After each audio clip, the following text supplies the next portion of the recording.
Hey guys, Anthony here with Advanced Vector. Today bringing you that follow-up video that I promised on the Alienware M15 R3, and the results I think are fantastic. So if you haven't been watching my previous videos, you definitely want to do that, but what this video is going to break down for us is the comparison, the difference between the 2070 Super and the 2080 Super. Now both of these are kind of very different cards. The 2070 is running at 115 watts, or can push up to 115, and the 2080 Super Max Q is only able to get 90. So I was very interested in, and I think a lot of you were as well, on trying to decide, do I get this card or this card? What that looks like from a performance perspective and what that looks like from a thermal perspective. And I am going to answer both of those questions for you here today. So we're going to go over a few numbers here that are just some heat charts on stress testing. And then we'll go into the benchmark for 3D Mark. I did not do any gaming or anything like that on this. I just felt like that was kind of pointless. What you're going to see is the same kind of improvements that you see in 3D Mark. Whatever that ends up being. So let's jump into the numbers here and start reviewing the differences. Okay, so the first thing I'm going to do is we will go over kind of the Furmark stress test that I did for this. So we'll start with the CPU only, and if we blow this up here, what we can see, CPU usage, of course, that sits at 100% or 100 degrees Celsius, I'm sorry. And this is, I will say, this is stock settings as I pulled it out, and this is with no repaste. I have not repasted this machine at all, so some of these thermals might even be better after I repaste, and I'll talk a little bit about that in a minute. But anyways, so what we can see is this is, once again pegged at 100 degrees Celsius. Our GPU temperature, however, is a nice cool 48 degrees Celsius, which is ambient, and in my office was started out at around 30, 31 degrees.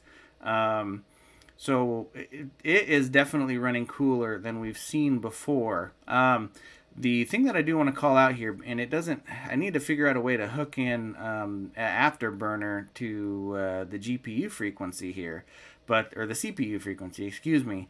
But I kept an eye on that.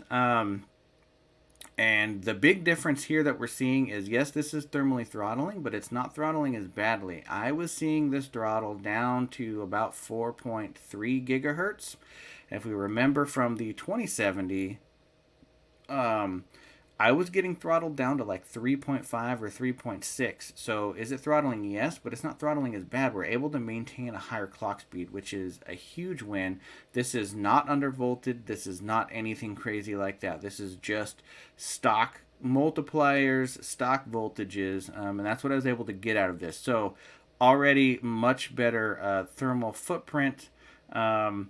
And I think that has to do with this GPU. The GPU on the 2070, the idle temperature when we were running the CPU, if I'm remembering correctly, was about 10 degrees higher. It would sit around 60 degrees Celsius. So, I mean, that's just more of that heat from the CPU. If we remember, those pipes are kind of connected. There's a few shared pipes, and more of that heat is able to flow towards the GPU to escape that way, and I think that's just able to sap more of that energy out.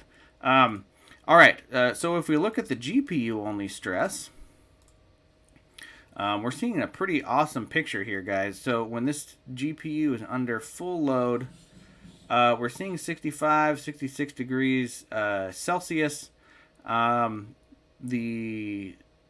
CPU temperatures, as we can see, they definitely jump up. No, hang on. I don't think this is.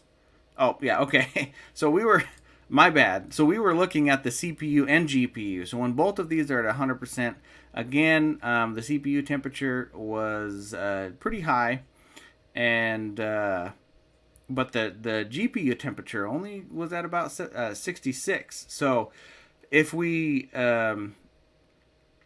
kind of cover what I talked about before, it's the same kind of a story. We're about 10 degrees cooler than we were on our other one. The 2070, I think, was running at about 75, 76 degrees all the time. This one's running at 65. So that was kind of cool to see that there. And here, okay, so here's our GPU only. If you wanted to see what that looks like, so before this picture looks a lot better for the CPU, so it's not under any load or anything like that. But we're still seeing that it is not at 100%, where that was not the case before on the model that I have with the 2070. On the testing, even when I would pump up the GPU, this would go up into the high 90s and eventually would reach 100 degrees. Down here, we can see a very nice, interesting story. This is sitting right at 58 degrees Celsius, 59 degrees Celsius. So, I mean, again, just across the board, and this is kind of the theme that we're seeing, guys, 10 degrees cooler across the board in almost every single test that I've done. This thing is running 10 degrees cooler, and I haven't even repasted it yet. And I attribute that completely to the lower power consumption required by this 2080. So that was good there. The other thing that we can look at really quick is someone was asking about the GPU power consumption. So we can see here that my low, was whatever at idle 12. The high was 102 with an average of 83. Now, this average 83 might make you think, oh no, this is the 80 watt version. That's not the case. You got to remember that this, I wasn't quite as quick on the fingers as I guess I could have been, but this, there's a ramp up period where it starts at 12 and then it ramps all the way up to 90 and then it ramps down. And so I did keep an eye on it during this, the Furmark stress test. And, it was anywhere from about 87 watts, to about 93, 94 watts. So, I don't 100% know for sure, absolutely, but that leads me to believe that this is the 90 watt one. That being said, I was not able to find any documentation or anything like that to indicate one way or another, other than this. So, 90 watts. I think that the 2080 that comes in this is the 90 watt variant. If you got one of these and your experience is different, let me know. Maybe I'll do some more testing to try to dial that in, but that's what I saw there. All right, so 3D Mark. I laid out a whole picture here of everything. So these left two scores we can see are from my 2070. The right two scores are from the 2080. The left scores of each set are default stock settings, no change to the CPU, no change to the GPU, and then the right setting of each set is what I was able to get by just absolutely tweaking, fine-tuning, maximizing everything that I could. The small caveat with that is I did not beat up this new 2080 quite so much. The reason being, I always knew that I was going to send this 2070 back, so I wasn't quite as worried about putting some of that extra wear and tear on it. On this one, I think I did about 10 runs where I kind of moved it up to see what I could get, but I didn't do as extensive. So when I got this 21,872 on the 2070, I had probably run Firestrike a good 50, maybe even 60 times, just changing everything. To get this 22,358 on the 2080, I think I ran this probably 10 times. So, there could be more to be gained on the 2080. I'm not going to push it. I don't like to put that extra wear and tear on machines that I'm gonna keep for a long time. Desktops, I feel like, are a little bit different. They have better cooling solutions, but anyways, so what we're seeing here, though, and this is the big takeaway here, is the 2070, I think, has more room for overclocking. Now, that being said, you're also generating a lot more heat, and which we've already found out from my previous videos that this machine does not manage that extra heat very well. So, you can get some more bang for your buck, I think, out of the 2070 by overclocking it. I think that you can get what I had mentioned before is you get that reasonable overclock that's still completely stable on the 2070, and you are going to pick up right at around this 21,000 mark that the 2080 gets on just its default stock settings.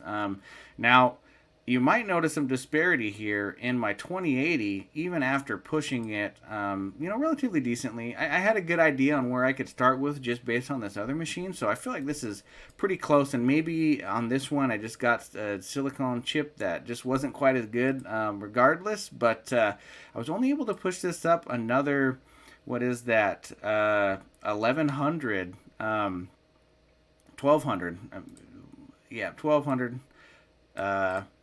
Points to get this 22,358. So there was not as much upward movement.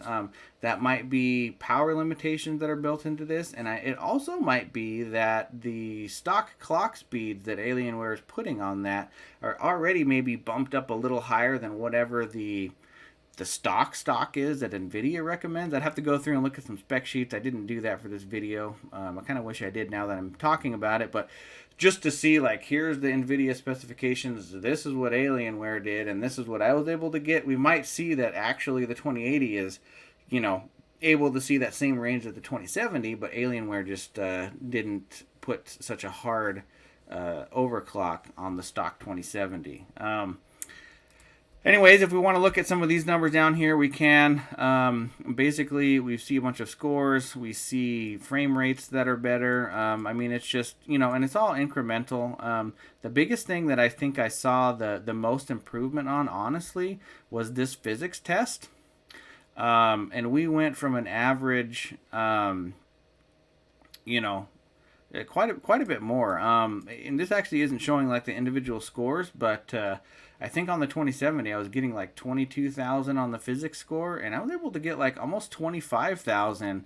And that's just because I was able to boost up a little bit. Now, and that is where we'll kind of segue into the overclocking that I did on this thing, what I had to do to get these scores and whatnot. And so the interesting thing is I had more thermals to play with. And so I was able, actually, at least for these tests, I probably wouldn't trust it over a long period of time, but for these tests, I was able to get it to boost up all 8 cores, 5 gigahertz. Right towards the end of a lot of the tests, we would see that start to kind of trend up and get to that 100-degree mark. But for testing purposes, we've only got to let it run for 30 seconds and keep it from throttling. And that's great, 5 gigahertz, and that is with about a negative 0.50 undervolt.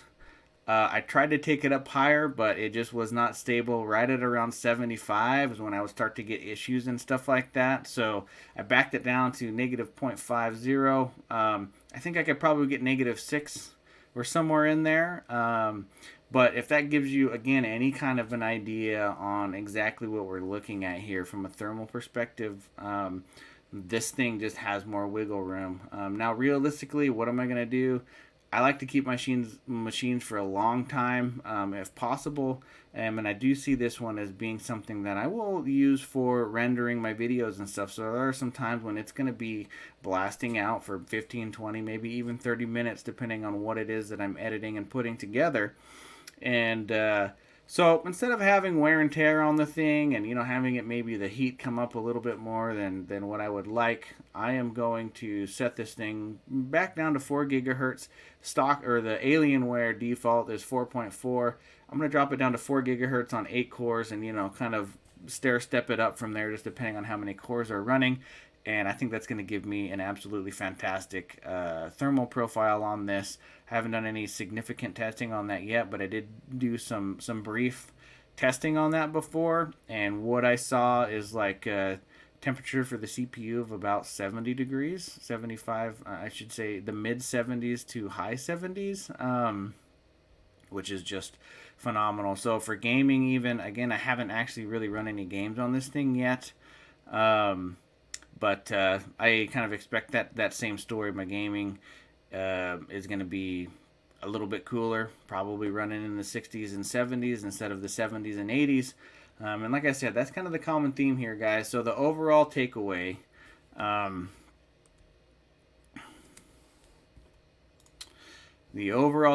of all of this, 10 degrees cooler. That's what I saw with the 2080, is 10 degrees cooler. So I think that all of that aside, the question is, do I get the 2080 or the 2070? And I think that because of still the large monetary gap in between these two cards, I think that choice is up to you. I think that you're able to underclock the um, CPU with the 2070 variant enough to make it so that you're still making good use of all 8 of those cores. And while fine tuning in your 2070, I think that it can still be a great gaming machine. However, if you want the absolute best, if you want to really maximize, I think most importantly, if you want to maximize the use of that i9 processor and its 8 cores, having that 2080 is really beneficial. And so this would be the recommendation I would say for you guys. If you just want the 2070 or the i9, or I should say, if you just want the 2070, just get an i7. i7 2070 probably is your best bang for your buck. The i7's thermals will be a little bit better, even though the 2070's thermals are a little bit worse. And then I think if you're gonna get, I should say, if you're gonna get the i9 and you have the funds for it, I think that you will get more use and more mileage out of that i9 if you pair it with the 2080. So that's kind of like a double-edged sword, because not only are you paying like $400 for your i9, but you're paying another $400 for the 2080. But it's like, if you want that, if you want this system to work, I think that's what you have to do. I can't remember. Maybe there was an option to get the i7 and the 2080, and I think that would be very viable as well. However, if you're a streamer, or if you video editing or all that other stuff, you probably know how important having a few extra cores can be to just help with your transcoding and that kind of stuff. And so, if you want the i9, get the 2082, and I think that's the story here, guys. So hopefully that helped you guys. I hope I didn't miss anything. If I did, definitely leave a comment below. I've really tried to respond to everyone's comments on every single one of my videos, because that's what I want to do for you. I know I have mentioned this before, and I'm small time, but hopefully I make that up to you guys by being more interactive than some of these super large entities, and really bringing you that true down to earth view of this. So the final question that I'm going to answer for you guys is, now that I have the configuration that I ordered, almost, and I guess we don't need to get into that, but basically I ordered the RGB per key setup, and they sent me the 4-zone. So I'll deal with that, whatever that means, but that's just a cosmetic thing. But now that I have the guts of what I want, am I going to keep this laptop? And the answer is, and it's now a resounding yes. I believe that this is going to be a fantastic machine. I believe that it's going to be awesome for gaming. I'm so excited to throw some games on it and hook it up to my ultra-wide Alienware monitor here. I am excited to start editing and creating more videos and content for one of my other channels, and this one too, going down the road, as I get some money for more technology.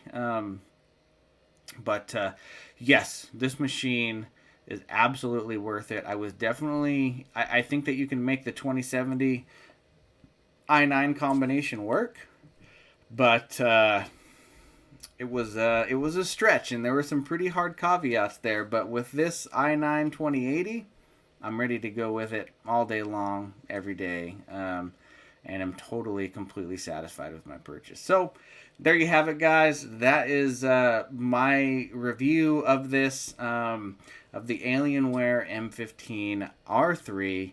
Again, if you have questions, let me know. I'll do my best to respond. If you haven't already, please smash that thumbs up button for me.